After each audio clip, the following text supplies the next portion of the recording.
Assalamualaikum, geng. Selamat pagi. Pusing gak sih setiap hari ngeliat broadcast yang kita nggak bisa ngebedain mana berita hoax, mana berita fakta, dan semua mengklaim kalau mereka kirim beritanya fakta, atau mereka ngejudge berita yang dikirim itu adalah hoax, ya kan? Sekarang kita nggak usah sampai pusing, yang pasti di rumah aja, cicing baik, jangan kemana-mana, safe, hati-hati. Keluar rumah itu kalau belanja pun yang dekat-dekat aja gitu kan. Kalau nggak perlu banget nggak usah deh, anak-anak biarin aja di rumah sebisa mungkin. Bosen ketemu emaknya lagi ya nggak sih, bapaknya lagi ya nggak sih, berantem berisik udah biasa ya. Nah sekarang secara gue tuh ibu rumah tangga yang hari-hari emang di rumah, yang keluar rumah tuh cuma ya paling weekend seperlunya lah, jemput anak-anak sekolah, antar anak sekolah, itu kan bisa dihitung jari ya. Nah sekarang gue mau bagi tips nih gimana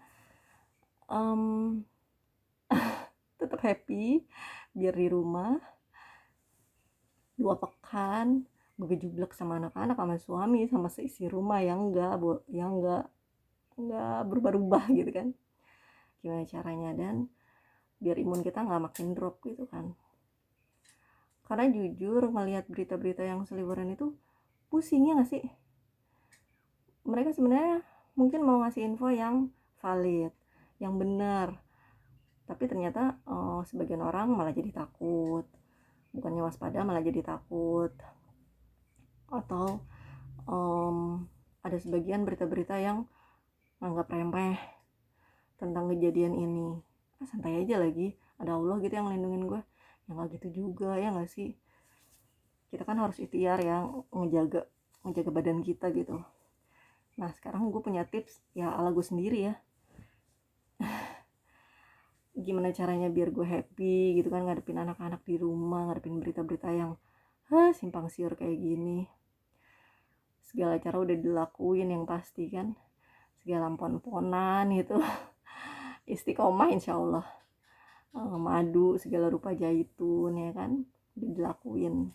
Sekarang apalagi kalau kita ngedrop caranya, gue punya tips sedikit.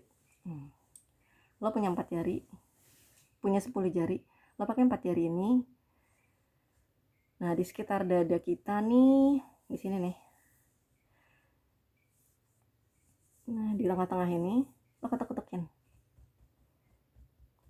Ini untuk apa? Untuk nambahin imunitas. Kenapa gue tahu? Karena 2008 gue pernah kena bronkitis. Di terapi selama 1 bulan, seminggu 2 kali di Azra waktu itu.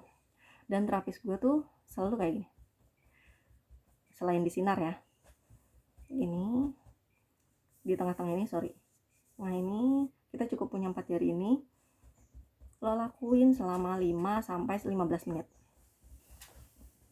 5-15 menit sambil zikir, sambil lo baca novel atau lihat handphone sekalipun lo bisa dengan satu tangan lagi gini, yang pasti di tengah ini sistem imun kita tuh bisa jadi naik. Itu yang gue tahu ya dari terapis gue waktu itu 2008 ya, waktu gue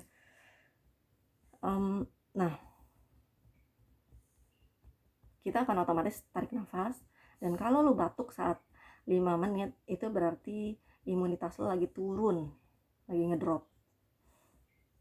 15 menit sampai 15 menit, 10 sampai 15 menit, gak usah lama-lama ya. Kalau lo makin batuk imunitas lo turun, dan itu kayak ngedetox paru-paru lo gitu secara alami. Cuma 5-10 jari yang Allah ciptakan untuk kita nih bisa lo pakai ya kan, sambil relax lo buka handphone, ada berita yang menurut lo nggak sesuai dengan pola pikir lo lakuin aja gini sambil zikir, oh gitu ya, Nah, sambil dicerna, ya kan. Udah lepas ini, imun lo ketahuan. Nah, badan lo kerasa rileks banget. Nah, satu lagi, gue tuh kalau udah mulai stres ngadepin anak-anak yang cuman gara-gara rebutan doang, ya nggak sih, rebutan hal kecil gitu kan, gue ngerem di kamar dan gue diem di kamar. Ngapain ya, cukup gue yang tahu ya. Tapi satu yang gue kasih tahu, gue begini nih,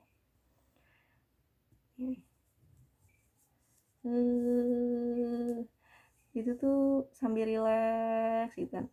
Kalau lu pernah lihat sisir yang bentuknya begini nih, di sini nih, begini diginiin, dulu tuh gue pernah lihat, tapi cuma nggak pernah beli gitu, untuk apa sih. Tapi ternyata itu tuh emang bisa bikin kita rileks dan nyaman banget, dan pakai 5 jari sekalipun bisa.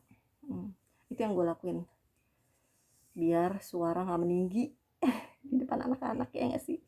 Nah, ini berapa lama ya, dikira-kira aja sampai hati mulai adem, ya kan. Sama halnya kayak mau naikin hormon endorfin, ya kan.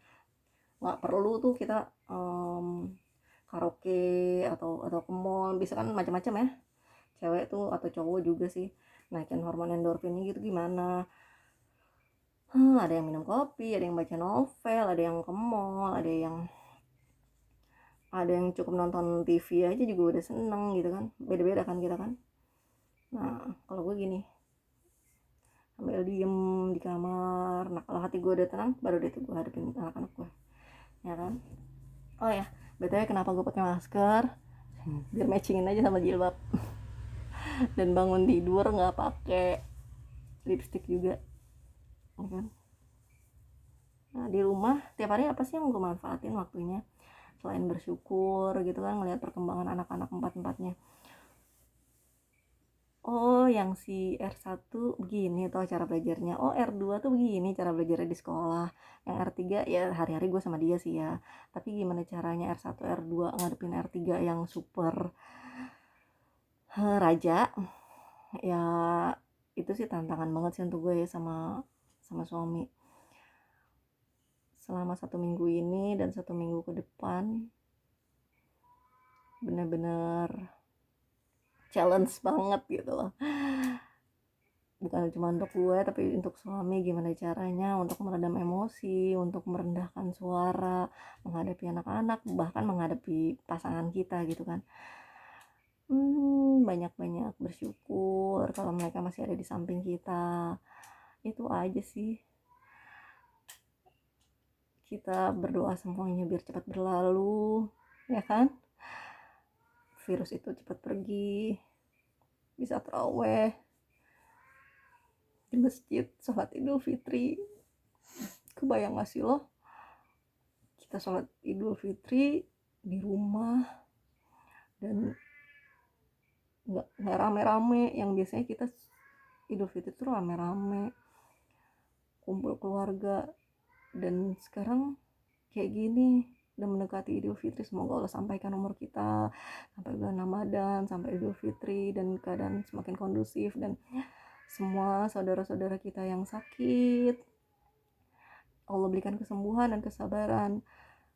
Semoga bangsa Indonesia tetap berdiri tegar melawan virus ini dan gak ngeyel gitu. Kalau dibilang diam di rumah aja, masuk kemana-mana, ngapain, cicing ngejedok baik di rumah.